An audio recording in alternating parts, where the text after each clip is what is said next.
maalin talaada ah 11 Sebtembar sanadkii 2001 rag ismidaamyaal ayaa xoog kula wareegay diyaarada kuwa rakaabka oo laga leeyahay dalka Mareykanka waxayna diyaaradahaasi ku dhufteen laba diyaaradood oo dhaadheer kuwaas oo ku yaalay magaalada New York ee dalka Mareykanka waxaana halkaas ku dhintay kumanaan qof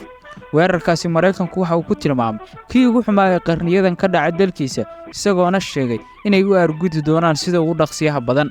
haddaba sidee ayay wax u dhaceen afar diyaarado oo kuwa rakaabka oo mariyay bariga dalka Mareykanka ayaa waxa afduubtay koox rag ah kadib waxa loo adeegsaday sidii gantaallo waaweyn waxaana lagu dhuftay dhismayaasha taariikhiga ah ee ku yaalay magaalooyinka New York iyo Washington oo ah magaalooyinka ugu waaweyn dalka Mareykanka laba ka mid ah diyaaradahaasi waxa lagu dhuftay daarihii mataanaha ee ganacsiga ee ku yaalay magaalada New York ee dalka Mareykanka diyaaradda koobaad ayaa waxa lagu dhuftay daartii dhanka waqooyi xigtay saacadu markay ahayd abbaare 8:46 waqtiga magaalada New York tan labaad ayaa iyana lagu burburiyay daartii dhanka koonfureed xigtay saacadu markay ahayd 9:03 intaas kadib waxa isqabsaday dab aad u xoogan waxaana ku xanimay dadkii saarnaa dabaqyada sare qiiq ayaa guud ahaan isqabsaday magaalada New York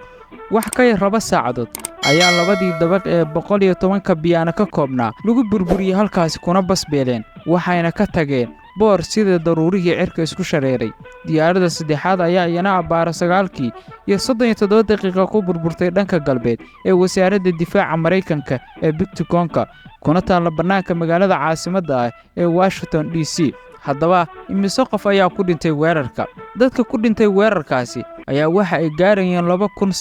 2977 qof oo ay ku jireen 19 qof ee saarnaa diyaaradda la afduubtay iyagoona ku nafwaayay halkaasi dhammaan rakaabkii iyo shaqaalihii saarnaa afarta diyaaradood oo gaarayay 246 qof ayaa iyaguna dhintay diyaarihii mataanaha iyagana waxa ku dhintay 2606 qof halka xarunta wasaaradda gaashaandhigga Mareykankana ay ku dhinteen 125 qof oo ka mid ah shaqaalaha wasaaradda gaashaandhigga Mareykanka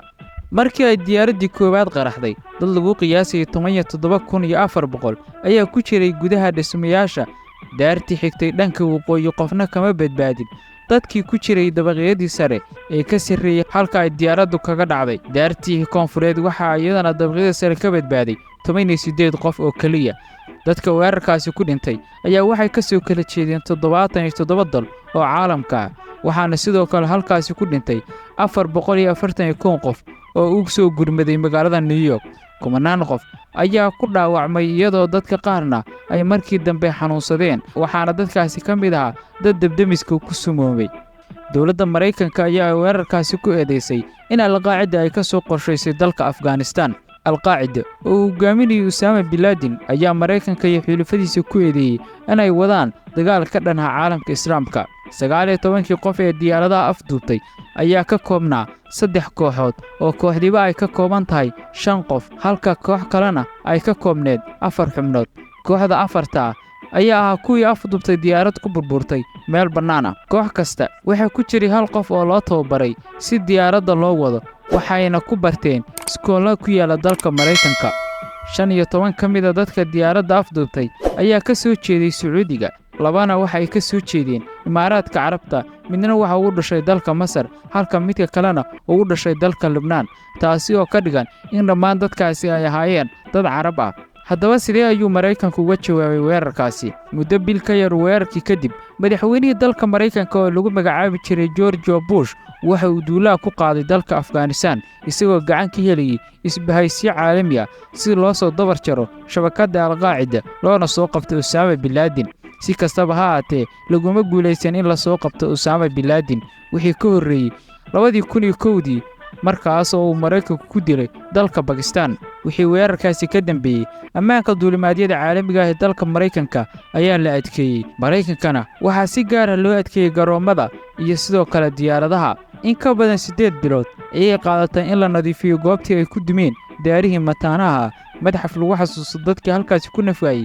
ayaa goobtaasi laga dhisay waxaana mar kale halkaas laga dhisay dhismayaal ka nashqad duwan kuwii hore dib u dhiska xarunta wasaaradda gaashaandhigga Mareykanka ee Pentagon-ka ayaa qaadatay ku dhawaad sanad waxayna shaqaaluhu xafiisyadooda ku noqdeen bishii Agoosto 2002 haddaba hadda inta nala soo gaarsiin daawade waxaan ka codsanaynaa inaad muuqaalkeena share tiraahdo sidoo kalena aad kanaalka subscribe saarato mahadsanid